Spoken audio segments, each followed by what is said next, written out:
बाप बेटे और रुल्क़ुद्स के नाम से आमीन। मसीह यीशु में आप सबको शालोम।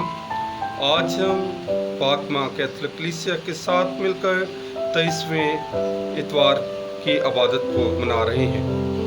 और मेरे अज़ीज़ों, आज की पहली तिलावत हिजकिय्याह नबी और उसके 33वें बाब में से ली गई है। और आज की जो पहली तिलावत है, इसमें बड़े अहम मौजू पर बात की गई है कि अगर कोई शख्स जो है वो शरीर है और उसकी रवशों से वो बाज नहीं आता है, और अगर तूने उसको तौबा की दावत नहीं दी और वो शरीयत के मुताबिक लिखा है कि वो मर जाएगा, तो उसका खून तेरे सर पर होगा। और इसी तरह से मेरे अज़ीज़ों, जब हम अपने मुआशरे पर गौर करते हैं तो आज के दौर में किसी की इस्लाह करना बहुत मुश्किल काम है, क्योंकि जब भी हम किसी की इस्लाह करने की कोशिश करते हैं तो लोग नाराज़ हो जाते हैं। लोग अपनी जो कमज़ोरियां हैं वो उनको सुनना पसंद नहीं करते हैं। इसी तरह से आज की अंजील मुक़द्दस मत्ती की अंजील और उसके 18वें बाब में से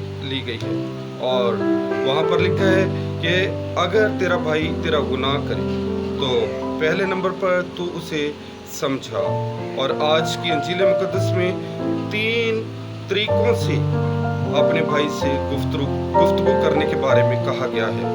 पहला, इनफरादी सतह पर, यानी कि भाई भाई के साथ बात करे।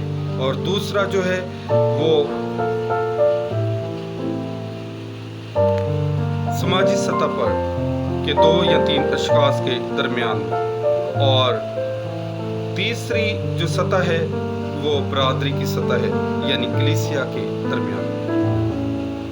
आज की अंजील मुक़द्दस में एक बहुत अहम बात की गई है कि ज़मीन पर जिसके गुनाह तुम बांधोगे उनके बंधे रहेंगे, और जिनको मुआफ़ करोगे उनके गुनाह मुआफ़ किए जाएंगे। और आज ही की अंजील मुक़द्दस में बहुत खूबसूरत बात खुदावंद यीशु मसीह करते हैं। अगर ज़मीन पर 2 या 3 लोग मेरे नाम पर मुत्तफ़िक होंगे, वो जो कुछ बाप से मांगेंगे बाप उन्हें अता करेगा।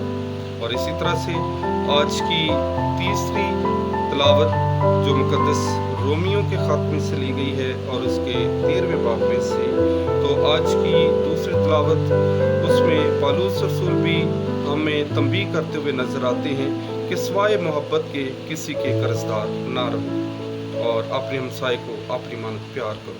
मेरे अज़ीज़ों, आज की तमाम तिलावतें हमें दावत देती हैं कि हम खुदावंद की तरफ रजू लेकर आए, हम दूसरों के लिए असलाह का बाइस बने, ना कि हमने दूसरों के गुनाहों को देखते हुए अपनी आंखें बंद करनी है, बल्कि हमने उनकी इस्लाह करनी है। खुदावंद आज का ये दिन हम सब के लिए बाइस बरकत ठहराए, मसीह यीशु के वसीले से।